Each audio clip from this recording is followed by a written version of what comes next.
कुछ किसान ऐसे भी हैं जिनका खेत पूरा डूब गया है, जिससे वो किसानी नहीं कर पा रहे हैं। कलेक्टर ऑफिस 3-4 बार आ चुके हैं, एसडीएम ऑफिस भी और तहसीलदार भी, आज तक हमारा कोई सुनवाई नहीं हुआ है। 6 में 4 एकड़ डूब गया तो फिर जीवन यापन कैसे होता है? तो हमारी कुछ सुनवाई करो। अच्छा, और हमारा खेती डूबा रहता है, इसमें पालन भी नहीं हो सकता। अगले गाँव वाले को पालन होना चाहिए ना, कोई साधन नहीं है, हम तो मर गए। सुने कि खेती के भरोसे तो चल रहा था हमारा जीवन यापन, लेकिन अब खेती में कुछ है नहीं है। अभी तो फिलहाल अब रोजी रोटी के लिए कहीं नागपुर जाओ, मोबाइल वहाँ पे 25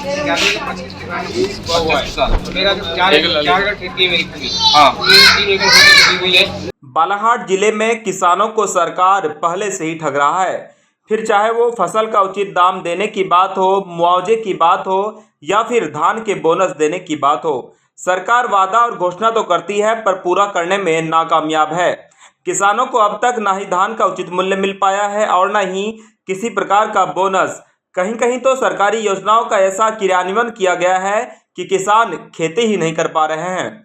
ऐसे में किसान अपने खेतों को छोड़कर शहरों की ओर रोजगार की तलाश में पलायन हो रहे हैं। एक ऐसा ही खैरलांजी का मामला बालाघाट जनसुनवाई में सामने आया है। बता दें कि खैरलांजी तहसील के ग्राम साकड़ी और सेलुटपार के ग्रामीण 26 अगस्त को जनसुनवाई में पहुंचे थे, जिन्होंने कलेक्टर को बताया कि उनके गांव के नाले पर शासन द्वारा मुख्यमंत्री ग्राम सरोवर बांध का निर्माण किया गया है, जिसमें करीब 25 किसानों की खेती डूब गया है। अब आलम यह है कि किसान खेती ही नहीं कर पा रहे हैं, जबकि ये सभी किसान खेती पर ही निर्भर हैं। अब इन्हें जीवन यापन करने में बहुत परेशानियों का सामना करना पड़ रहा है। उनका आरोप है कि इस मामले की शिकायत 2019 से लगातार किया जा रहा है, लेकिन अब तक किसी ने सूद नहीं लिया है। इससे पहले भी जनसुनवाई में आए थे पर कोई कार्रवाई नहीं हुई है जिससे उनको राहत मिल सके। ग्रामीणों का कहना है कि बांध का निर्माण ही गलत सर्वे करके किया गया है। जहां डैम बनाया गया है वहां पानी ही नहीं रहता, वो पानी किसानों के खेतों में भरा रहता है। ग्रामीणों ने कहा कि गहरीकरण करके यदि पानी निकासी के लिए जो रपटा बनाया गया है उसे नीचा कर दिया जाए तो उनके खेतों में पानी नहीं भरा रहेगा। इस मामले में बालाघाट हलचल के रिपोर्टर यशवंत कुमार ने ग्रामीणों से चर्चा की, तो देखिए ग्रामीणों ने क्या कहा। ये कोई नई बात नहीं है कि बालाघाट में किसान हमेशा परेशान रहते हैं, चाहे वो सरकार के वादों की बात हो, वादों को पूरा न करने की बात हो या फिर कोई शिकायतों दफ्तरों के चक्कर लगाते हैं तो उनकी समस्याओं को नहीं सुना जाता है। ये आरोप आप कई बार सुने होंगे, कई मर्तबा सुने होंगे।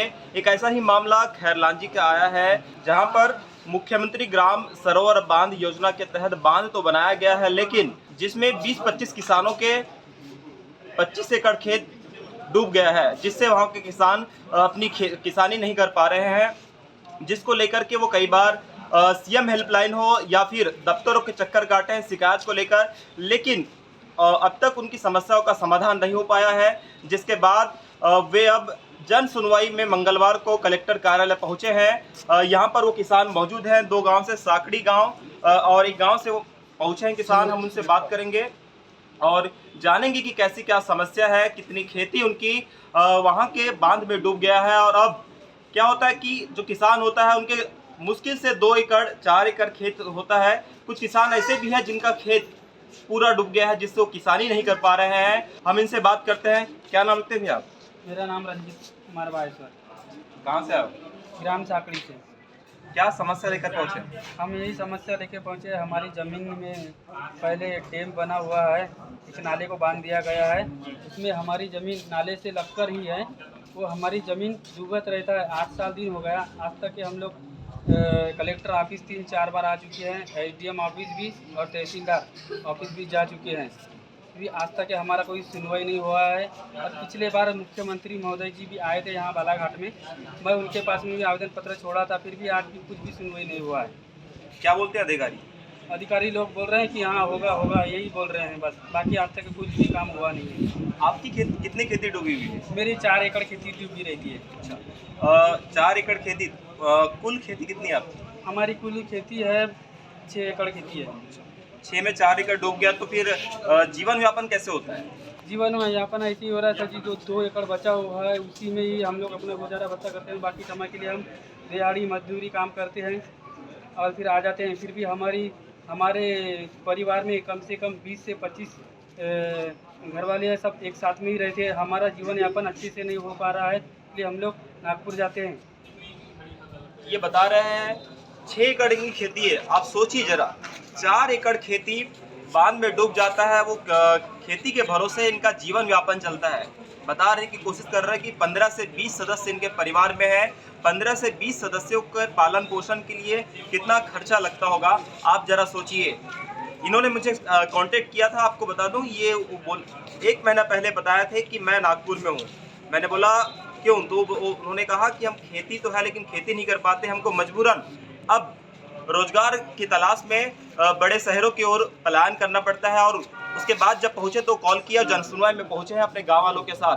तो सोचिए कि किस तरह से शासन की अच्छी बात है कि जल को रोकना चाहिए, पानी का, क्योंकि जल स्तर लगातार नीचे जा रहा है, जल संकट भविष्य में हो सकता है। लेकिन इस तरह से भी योजना सरकार को नहीं बनानी चाहिए कि किसानों को इस तरह की समस्याओं का सामना करना पड़ सके। दादा क्या नाम लिखते हो?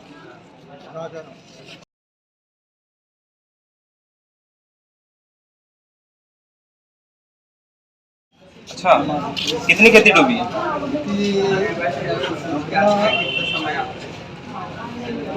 एक एकड़ है। अच्छा, तो 1 एकड़ में हम लोग गरीब आदमी है सब, वहाँ के जिसका भी खेती कर रहे हैं गरीब आदमी है। अपना परिवार लंग का चाहे सब कमाने के बाहर भाग जाते हैं, उसी में गुजारा हो रहा था। हमारा खेती डूब गया था, वो अब क्या करना है, इसीलिए हम ये कार्यालय आए हैं। तो जैसा मछली, वहाँ पानी है तो मछली है, और बाकी वो पानी को उड़ा लेते हैं और बाकी दूसरे किसान यानी दूर वाले। लेकिन क्या है, डैम भरा रहता है, उसके बाद क्या है, मछली पानी में, पानी है तब तक के टिर जाता है, और मछली तालाब हट गया तो पानी फिर मर जाती है। वैसा हम परिवार से मर जाते हैं। तो हमारी कुछ सुनवाई करो, इसलिए हम अधिकारी क्या बोलते हैं? अधिकारी तो यही इसीलिए तो आएंगे अधिकारी के पास, क्या कर रहे हैं। एक तो नीचे कम से कम 50 गांव होना चाहिए, तब वो पानी बांधने का सुविधा रहता है। लेकिन 50 गांव नहीं है, वो नाले से नदी में जाता है पूरा पानी। अच्छा, और हमारा खेती डूबा रहता है, इसमें पालन भी नहीं हो सकता। अगले गांव वाले को पालन होना चाहिए ना, वो भी नहीं है। बताओ, कोई साधन नहीं है, हम तो मर गए। विधायक या सांसद से कभी आपने इसकी शिकायत की है? ये 2-4 बार आए, लेकिन वो कोई सुनवाई नहीं कर रहा। हम क्या करें? कितने साल की उम्र हो गई आपकी? आपकी 70 का। 70 साल की आपकी उम्र हो गई। इससे पहले ऐसी कोई समस्या आई है? समस्या नहीं, वो बांधने से समस्या आया। मतलब फसल वो डूबते था लेकिन फसल हो जाते था 2018 के बाद। ये बता रहे हैं 70 साल की उम्र इनकी हो गई है। 70 साल में ऐसी समस्या कभी नहीं हुई है जब बांध बनाने के बाद में ही इनको इस तरह की समस्याओं का सामना करना पड़ रहा है। और भी कुछ लोग हैं। क्या नाम कभी आप? किलोराम सिंगंदू ग्राम सलटवा। क्यों आए आप लोग? हमारी खेती बांध में डूबी हुई है। कब से? 7 साल दिन हो गए। 7 साल। कितनी खेती है आपकी? हमारी खेती है 3 एकड़ डूबी हुई है पानी में। पूरी खेती कितनी है आपकी? हमारी खेती है 4 एकड़। 4 में 3 एकड़ डूब गया, मतलब एक एकड़ 1 बचा। एकड़ बचा। ऐसे में कैसे गुजारा होता है? हमारा परिवार 10 परिवार चल रहा है। हमारा 10 मतलब 10 सदस्य? 10 सदस्य है। और हमारी क्या है, उसी में खेती से गुजारा होता था, लेकिन अब डूब गया, इसलिए अब पूरे परिवार इधर उधर, बोले तो नागपुर, कोई भोपाल, कोई बम्बई। अब कुछ ना कुछ तो करने पड़ेगा भैया। ऐसा तो नहीं कि खेती के भरोसे तो चल रहा था हमारा जीवन यापन, लेकिन अब खेती में कुछ है नहीं। 7 दिन हो गया आज डूबी हुई है हमारी खेती। बच्चे हैं पढ़ने वाले? बच्चे है ना, पढ़ने वाले हैं। तो बच्चों को पढ़ाने में दिक्कत होती है? हाँ, पढ़ाने में बहुत दिक्कत हो रही है। ये बता रहे हैं, देखो हम लगातार ग्रामीणों से चर्चा कर रहे हैं जो कलेक्ट्रेट कार्यालय बालाघाट जन सुनवाई में आज पहुंचे हैं। कलेक्टर को उन्होंने पत्र भी सौंपा है, अपनी समस्याओं से उनको अवगत कराया है। ग्रामीणों की मांग है कि जो डैम है, जो उनका खेत डूब गया है, तो शायद पार जो बांधे हैं उसको खुलवा दिया है। नहीं खुले, सलंग बनाए थे साइड में, वो क्या है बहुत ऊंचा है, ऊंचे पे है, पानी पूरा रुक जा रहा है वहाँ पे खेती। उसी से खेती हमारी डूब रही है। अच्छा, तो इनकी मांग है कि उस पार को खोल दिया जाए या फिर जो पानी निकासी के लिए जो बनाया गया है यदि उसको नीचे उसका गहरीकरण हो जाए तो खेतों में पानी नहीं ठहरेगा। क्या नाम है काका? आज बालाघाट जन सुनवाई में आप पहुंचे हो, क्यों पहुंचे?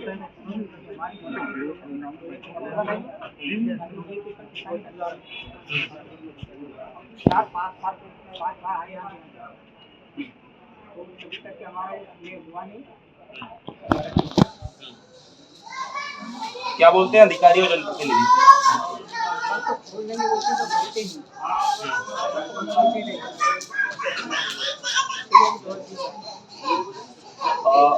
कितनी खेती डूबी आपकी? क्यों डूब गई? अब क्या करते हैं, कैसे गुजारा होता है?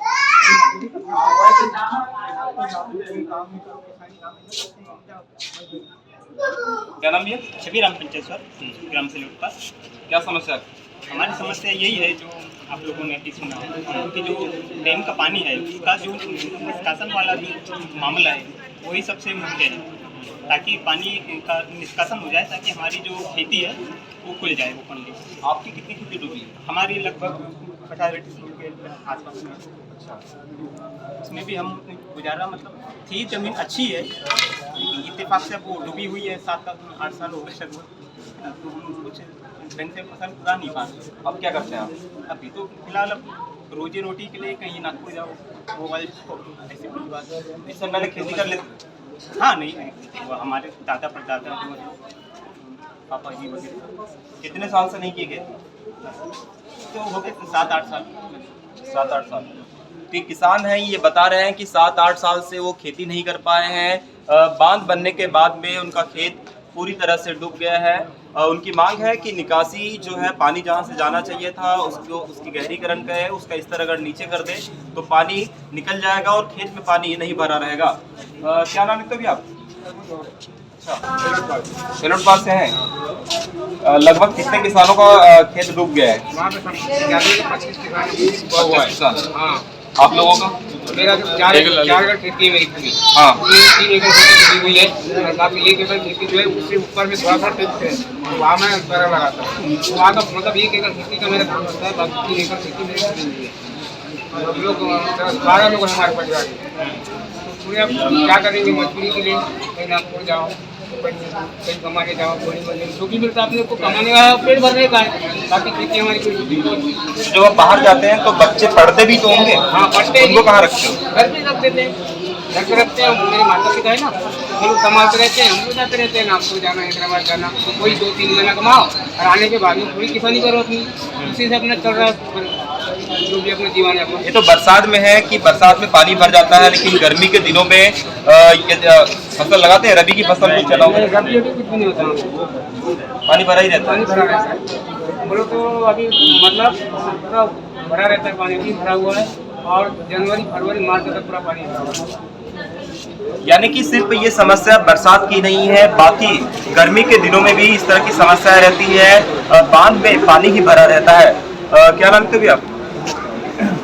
आपकी कितनी खेती डूबी? 1.5 एकड़। बाकी पूरा कितने खेत है? 4 एकड़। इसकी शिकायत जब बांध बन रहा था तो आप लोगों को जब समझ में आया होगा तो आप लोगों ने विरोध किए थे क्या? अच्छा, जानकारी है नहीं, बाकी बजट से हम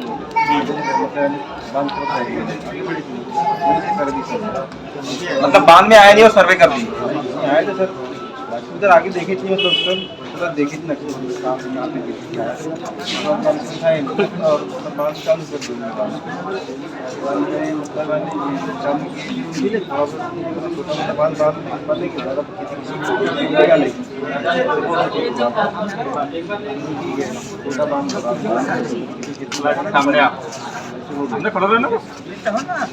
इन ग्रामीणों का ये भी आरोप है कि जब बांध का निर्माण किया जा रहा था उससे पहले लापरवाही भी बरती गई है। लापरवाही इस तरह से कि सर्वे जो किया गया तो सर्वे मौके स्थल पर जिस तरह से करना चाहिए था वो नहीं, दूर से ही कर लिया गया। इसके कारण किसानों को इतनी समस्याओं का सामना करना पड़ रहा है। बालाघाट में किसान जिस तरह से परेशान है, न उनकी सुनवाई हो रही है, चाहे यहाँ पर पिछले जब विधानसभा चुनाव हुआ था तब मुख्यमंत्री ने खुद यहाँ से घोषणा करके गया था कि जब हम चुनाव जीत जाएंगे तो वादा किए थे कि 3100 रुपए धान की कीमत वो देंगे, लेकिन आज तक नहीं दे पाए। उसके बाद लुभावना लालच वो फिर से देकर चले गए कि मार्च 2025 में वो बोनस देंगे, लेकिन अब बोनस भी नहीं दे पाए हैं, जबकि वो बोले थे कि मार्च के लास्ट तक या पहले में वो बोनस डल जाएगा। अब इस तरह से किसानों की समस्या लगातार देखने मिल रही है। इन किसानों की समस्या का समाधान अधिकारी और क्षेत्र के जनप्रतिनिधि कैसे करते हैं, ये देखने वाली बात होगी।